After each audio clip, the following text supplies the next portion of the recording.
Hi friends, என்னோடய கிச்சனை எப்படி வச்சுருக்கேன் அப்படின்னு சொல்லிட்டு ஒரு வீடியோ போடணும்னு தோணுச்சு. அதனால தான் இந்த வீடியோ எடுத்தது திங்கக்கிழமை சாயந்தரம் 5 மணி. இந்த விளக்கு புதுசாக செட் பண்ணேங்க. காலையிலையும் சாயந்தரமும் கிச்சனுக்குள்ளே என்ட்ராகும்போது இப்படி ஒரு விளக்கு வச்சுட்டேன் அப்படின்னா மைண்டே ரிஃப்ரெஷ்மெண்ட்டாக இருக்குது.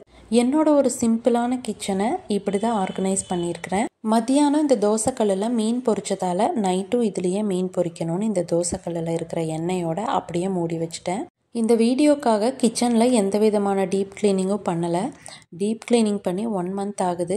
எங்களுக்கு மட்டும்னா இந்த சின்ன குக்கரில் அளவாக சாதம் வச்சு இந்த மாதிரி ஹாட் பாக்ஸில் போட்டு வச்சுருவேன். மத்தியானம் சாப்பிட்டது போக எல்லாம் மீதி அப்படியே இருக்குது.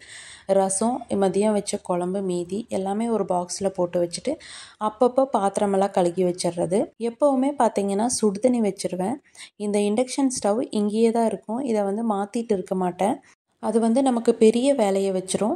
சுடு தண்ணி ஆறுனா கூட இப்படியே இருந்தது அப்படின்னா அப்பப்போ சூடு பண்ணிக்கலாம். மத்தியானம் கிச்சன் க்ளீன் பண்ண டயர்டில் பாலையும் கொஞ்சம் சூடு பண்ணி குடிச்சிட்டு அதை மூடி வைக்காமல் அப்படியே போயிட்டேன். இந்த இடத்துல பார்த்தீங்கன்னா மிக்சியும் இண்டக்ஷன் அடுப்பும் வைக்கிறதுக்கு 2 ப்ளக் பாயிண்ட் கொடுத்துருக்கிறதுனால எனக்கு கொஞ்சம் சௌகரியமாக இருக்குது. இந்த கடைசி ஷெல்ஃபில் இந்த மாதிரி தான் அடுக்கி வச்சுருக்கேன். இதெல்லாம் பார்த்தீங்கன்னா சின்ன சின்ன கிண்ணம், குண்டா, அதுக்கப்புறம் டிஃபன் பாக்ஸு, வாட்டர் பாட்டில், இந்த மாதிரி ஐட்டம்ஸ். இந்த இடத்துல மளிகை ஜாமான் போட்டு வைக்கிற பாட்டில்ஸு.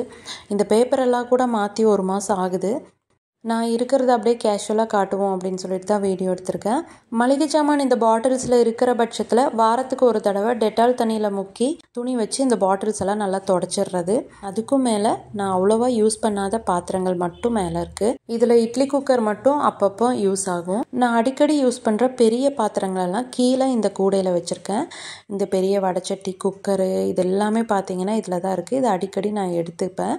கீழே பார்த்தீங்கன்னா நார்மலாக அரிசி பக்கெட்டு, இந்த பெரிய ஜாரில் வரமிளகா போட்டு வச்சுருக்கேன். எக்ஸ்ட்ரா இருக்கக்கூடிய மளிகை ஜாமான் பேக்கெட்டெல்லாம் இந்த பாக்ஸில் போட்டு கீழே வச்சுருக்கிறேன். அதுக்கப்புறமா ரேஷன் அரிசி, பச்சரிசி, சிகப்பரிசி, பிரியாணி அரிசி எல்லாமே இந்த கீழே இருக்க பக்கெட்ஸில் தான் இருக்குது. இதுக்குன்னு நான் பக்கெட்ஸ் எதுவும் பெருசாக புதுசு வாங்கலை. இருக்கிற இந்த பெயிண்ட் பக்கெட்ஸே பாதி யூஸ் பண்ணியிருப்பேன். அதுக்கு பக்கத்துலேயே இந்த ஃப்ரிட்ஜு. இவ்வளோதாங்க நம்ம கிச்சனில். பெரிய வேலையெல்லாம் அப்பப்போ வேலை செஞ்சுறதுனால பெரிய வேலையெல்லாம் இருக்காது. அதுக்காக நான் ரொம்ப பர்ஃபெக்ட்னு சொல்ல மாட்டேன். வீட்டில் இருக்க லேடிஸ் பகுதி நேரம் இருக்கிற இடமே கிச்சன் தான். அதை நம்ம மைண்டுக்கு ஏற்ற மாதிரி எந்த அளவுக்கு நம்ம க்ளீனாக வச்சுக்கிறோமோ அந்தளவுக்கு நமக்கும் கொஞ்சம் நல்லாயிருக்கும்.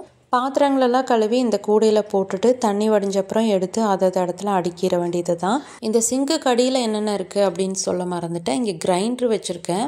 இது என்னடா இங்கே கிடக்கு அப்படின்னு பார்த்தா காலையில் ரசம் வைக்கிறதுக்காக பூண்டு உரிச்ச ஒன்றை காணோம். தேடி தேடி பார்த்து இப்போ தான் கிடைக்கிது. அப்போ நான் எந்த அளவுக்கு வீடு கூட்டியிருப்பேன்னு பாருங்கள். இப்போ இங்கே கிரைண்டர் வச்சுருக்கேன். பக்கத்தில் ஸ்நாக்ஸ் பக்கெட்டு, அதுக்கு பக்கத்தில் வீடு துடைக்கிறதுக்கு யூஸ் பண்ணுற பினாயில், அதுக்கப்புறம் இந்த லைசாலு, டெட்டாலு, இந்த ஷாம்பூஸ், எக்ஸ்ட்ரா இருக்கிற ஷாம்பூஸு, இந்த மாதிரி ஐட்டம்ஸ் இதுக்குள்ளே இருக்குது. இவ்வளோதாங்க நம்மளோட ஒரு சிம்பிளான கிச்சன். உங்களுக்கு இந்த வீடியோ பிடிச்சிருந்ததுன்னா மறக்காமல் லைக் பண்ணி ஒரு சப்ஸ்கிரைப் பண்ணுங்கள்.